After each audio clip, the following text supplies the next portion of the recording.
Most people believe economic wisdom begins with the Enlightenment. Some might stretch it back to Aristotle.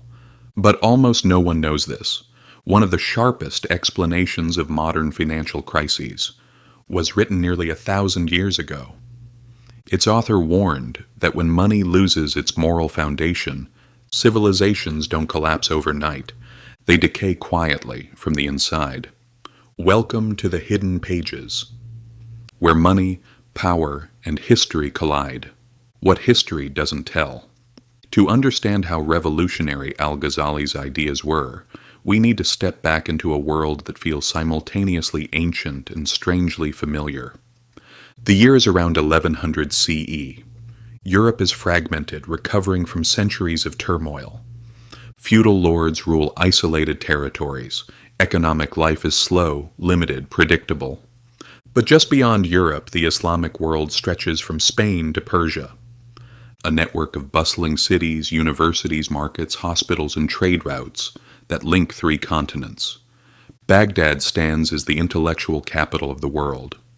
Caravans carry goods from China, Central Asia, India, Africa. Gold flows, silver moves. Ideas spread even faster.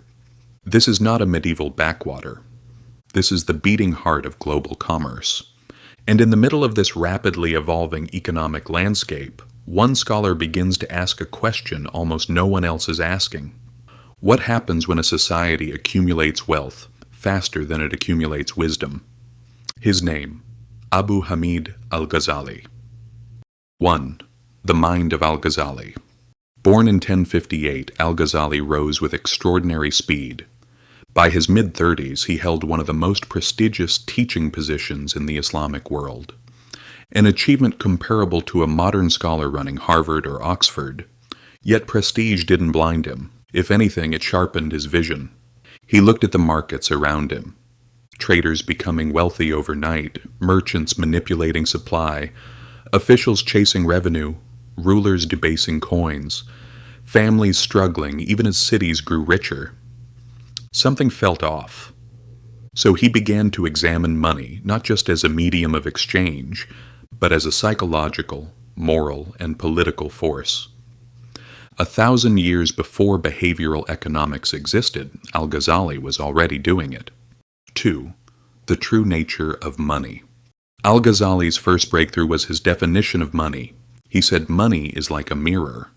A mirror has no value in itself. Its value is in what it reflects. Gold and silver, too, were valuable because they allowed people to coordinate resources, build trust, and exchange goods fairly. In other words, money works only when people believe in its honesty. And that belief, he argued, is fragile. Unlike land, unlike livestock, unlike physical goods, money depends entirely on trust. Break the trust and the money collapses. Every modern financial crisis confirms this. 3. Frozen capital, the critique of hoarding. One of his boldest ideas was his critique of wealth hoarding. He wrote that when money is locked away, buried, hidden, or stored for vanity, it becomes frozen wealth. Frozen wealth does not circulate, does not feed workers, does not fund caravans or markets, does not support trade. It is, in his view, the beginning of social decay. And this wasn't moral preaching. This was macroeconomic analysis centuries ahead of its time. Modern parallels? Offshore wealth, billionaire tax havens, unused capital, speculative piles of money waiting to be flipped instead of invested. The same problem, the same outcome. 4. Speculation and the illusion of abundance. Another core insight, speculation destroys the foundation of trust. Al-Ghazali condemned merchants who manipulated grain prices, hoarded goods during crises, or used false weights and measures. He accused them of profiting not from trade, but from exploitation. Whoever profits from the suffering of others, he wrote, profits from corruption. Think about the modern world. Housing crises fueled by speculation, pump-and-dump crypto schemes, predatory lending, financial bubbles built on nothing but optimism and leverage. Al-Ghazali's diagnosis fits every single one. Speculation isn't just risky, It fractures the moral foundation upon which stable markets depend. 5. The state's crime, corrupting the currency. Perhaps his most daring critique was aimed at rulers. Medieval governments regularly debased their coins, lowering silver content to stretch budgets without raising taxes. Al-Ghazali called it plainly theft. When the state corrupts its currency, the public loses trust. When trust evaporates, people abandon the local money. Trade collapses, markets fracture. This is exactly what happened in Weimar Germany, Zimbabwe, Venezuela, Argentina. People ditch the official currency for dollars, gold, crypto, anything more trustworthy. Al-Ghazali predicted this a millennium ago. 6. Human behavior equals the fate of the economy. But Al-Ghazali's most powerful insight wasn't about money. It was about human nature. He observed that people hoard out of fear. People speculate out of greed. People cheat when institutions fail. People justify corruption when elites corrupt first. And when corruption becomes normal, collapse is inevitable. Because economies don't crumble when money runs out. They crumble when trust runs out. To him, poverty was survivable. Corruption was not. This explains something economists rarely say out loud. Economies are not mechanical systems. They are moral ecosystems. Break the moral code, and the system breaks with it. 7 reflections in today's world. Fast forward to the modern world.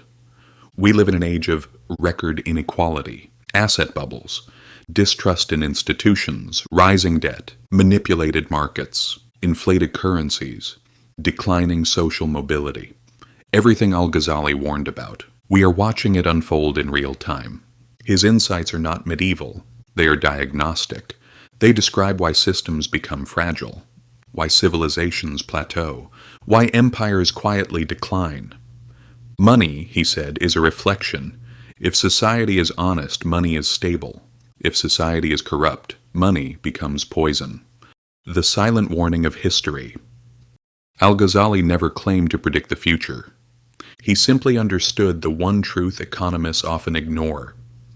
Human behavior shapes financial destiny. Civilizations rise when wealth, trust, and morality align. They fall when that balance is broken. And looking at our world today, the question is no longer whether the warning is relevant. The question is whether we are paying attention. If this gave you a new perspective, don't forget to subscribe. History doesn't repeat, but it speaks. And if you listen carefully, it can protect you.